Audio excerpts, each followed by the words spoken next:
Bonjour, bienvenue sur Jeff Photographie, le premier numéro de C'est quoi ton matos, un numéro consacré à Dominique Paul. Dominique est informaticien, il a commencé la photo numérique il y a une dizaine d'années avec un bridge. Donc malheureusement, bon, par manque d'investissement personnel, je connais ça. Il est jamais vraiment sorti du mode manuel avec cet appareil. Il y a un peu plus d'un an, il s'est acheté un réflexe, un Nikon D5500, et il s'est lancé à fond dans la photo. J'ai l'impression de voir un petit peu mon parcours quand je vous décris le sien. Aujourd'hui, il a effectué un certain nombre de formations en 2016, donc des formations en mars dernier à Paris. Il a suivi une formation aussi avec Blaise Fiedler, qu'il a rencontré, enfin suite au salon de la photo, donc il a suivi. Ça lui a permis d'améliorer la technique, aujourd'hui il se sent un peu plus à l'aise. Alors actuellement, il touche à peu près tous les types de photos, un petit peu comme moi, il n'a pas trouvé son sujet de prédilection, malgré qu'il préfère la macro. Alors, ce numéro de C'est quoi ton matos est dédié à Dominique, c'est-à-dire que Dominique a joué le jeu à fond, c'est-à-dire qu'il a tourné une vidéo pour nous présenter tout son matériel, et c'est cette vidéo que je vais vous présenter maintenant. Donc vous excuserez un petit peu la qualité, parce que bon, il n'est pas beaucoup équipé au niveau qualité vidéo, ça s'améliorera peut-être. Dans tous les cas, ça a le mérite d'exister, je pense que c'est très clair, il nous présente tout son matériel, il nous présente ce qu'il aime, ce qu'il n'aime pas. Il y a une longue partie sur la partie flash et déclencheur. Donc je pense que c'est toujours intéressant de voir un petit peu le matériel que les autres, ce qu'on a, ce qu'on n'a pas, dans quelle mesure lui il a choisi ça ou pas ça. C'est un peu le but du C'est quoi ton matos, c'est de faire un retour d'expérience par rapport à l'utilisation du matériel que l'on peut avoir. Donc là, il a présenté tout son matériel. Bien évidemment, ce n'est plus une obligation. Ça peut être une présentation que d'un objectif, que d'un déclencheur, que d'un flash, que d'un appareil photo. C'est vraiment un format qui est dédié à la présentation de votre matériel, quel qu'il soit, à partir du moment où il touche à la photo. Donc je vous laisse avec Dominique et sa vidéo de présentation du matériel, et je vous reprends juste après.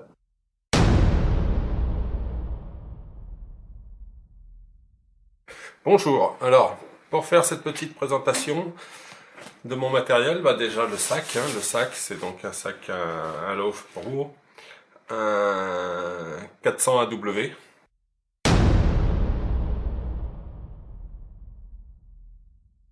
Alors déjà, bien sûr, il y a l'appareil qui est en train de me filmer, c'est un Nikon D5500, accompagné d'un objectif Nikon également 18-105.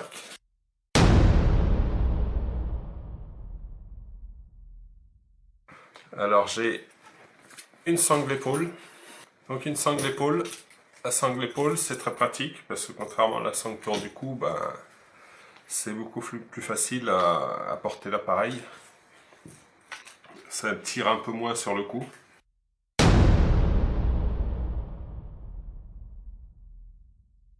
Pour accompagner le 18-105, j'ai également un Nikon 70-300, 55-300, pardon. Donc le 55-300 qui ouvre à 4.5-5.6 de chez Nikon. Côté focale fixe, j'ai une focale de 35, pareil de chez Nikon, donc qui ouvre à 1.8. Et pour la macro, j'ai également un Tamron, donc le Tamron SP90, qui lui ouvre à 2.8, qui est un objectif macro, 1/1, qui fait de très bonnes photos. Il est stabilisé, il a une très bonne stabilisation, ça permet de prendre quelques insectes à main levée directement et d'avoir des photos qui sont relativement correctes.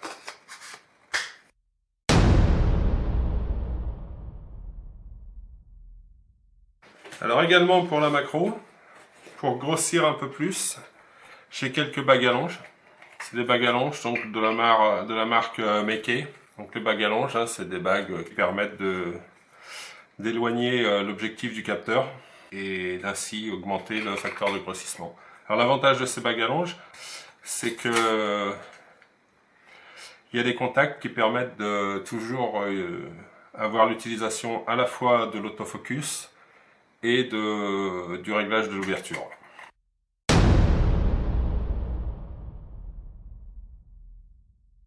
Alors pour les objectifs, j'ai également des petites choses, notamment les filtres CPL, principalement pour tout ce qui est reflet.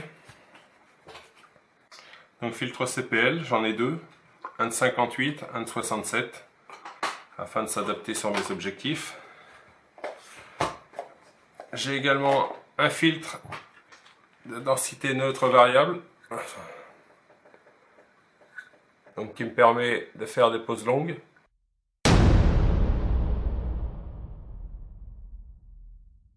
Alors maintenant pour les sorties photo qui sont un peu plus longues, afin d'éviter d'avoir à changer les batteries, j'ai un grip qui me permet de mettre deux batteries et donc avoir une plus grande autonomie de mon appareil.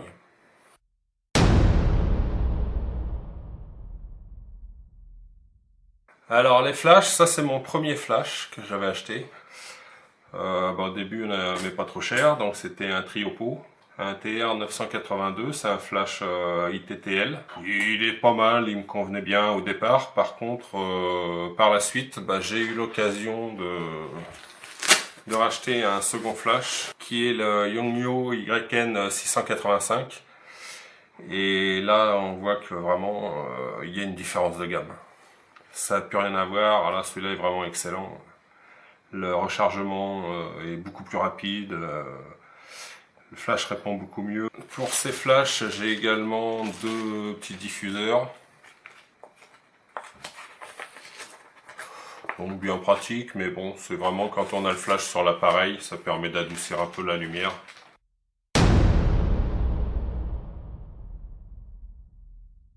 Sinon pour utilisation en flash déporté, au départ j'avais acheté ces déclencheurs. Alors c'est les déclencheurs radio de la marque Neewer aussi.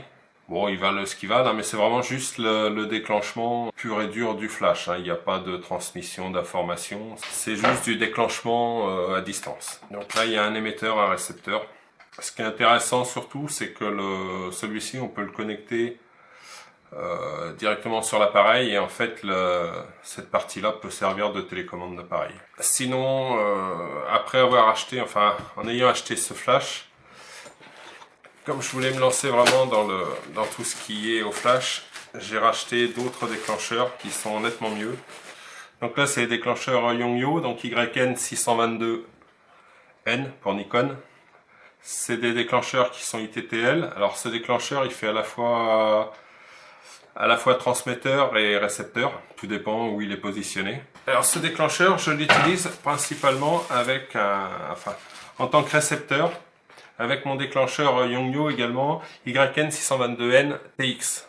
Ça par contre, c'est vraiment superbe, parce que ça, je le positionne sur l'appareil, et je peux tout régler, la puissance du flash, le zoom, le mode de flash, si je veux en manuel ou en ITTL, je peux les régler depuis l'appareil alors que les flashs sont déportés. Alors le Yongnuo, j'ai pris le 685 parce qu'il a le récepteur pour le YN622 d'intégrer. Donc j'ai pas besoin de mettre de récepteur, ce qui fait que ce transmetteur-récepteur, je l'utilise en tant que récepteur que je monte sur mon Neewer lorsque j'ai besoin d'avoir deux flashs en déporté. Comme pour les déclencheurs qu'on a vu ici, ce transmetteur, il peut se connecter là via une prise jack sur le déclenchement de l'appareil, et ce qui fait qu'à ce moment-là, lorsqu'on est ici, on peut avoir le déclencheur à la main, s'en servir en tant que déclencheur, on appuie sur le bouton test, ça fait la mise au point de l'autofocus de l'appareil, et lorsqu'on lâche, il prend la photo.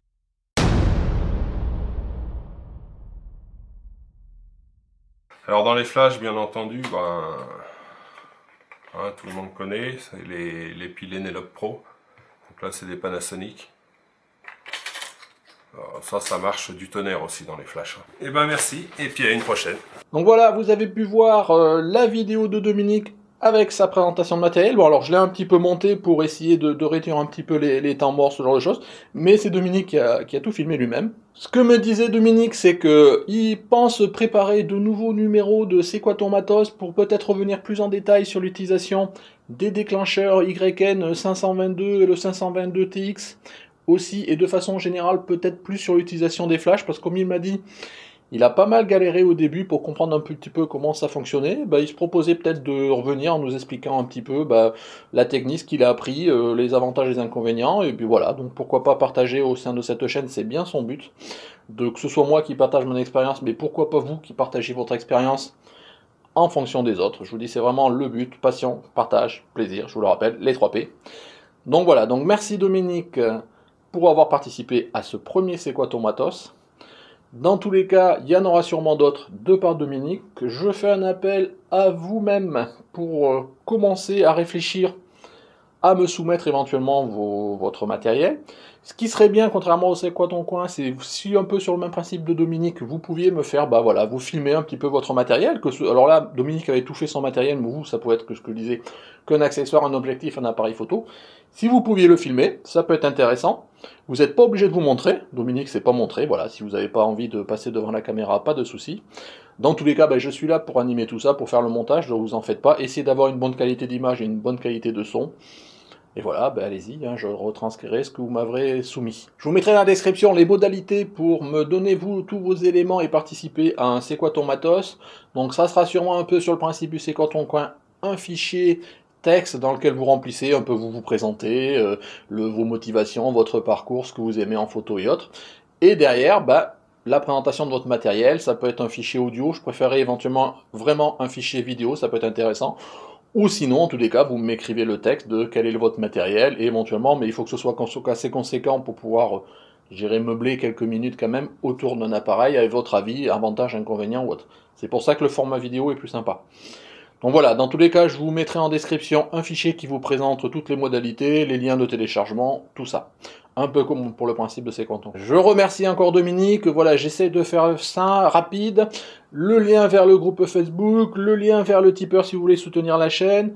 Dans tous les cas, si vous avez aimé, un petit pouce bleu, des commentaires si vous en avez, que ce soit tant par rapport au matériel Dominique, sur le format ou sur toute autre chose sur la chaîne. Si vous n'êtes pas abonné, abonnez-vous. Et puis dans tous les cas, écoutez, je vous dis merci et puis au revoir.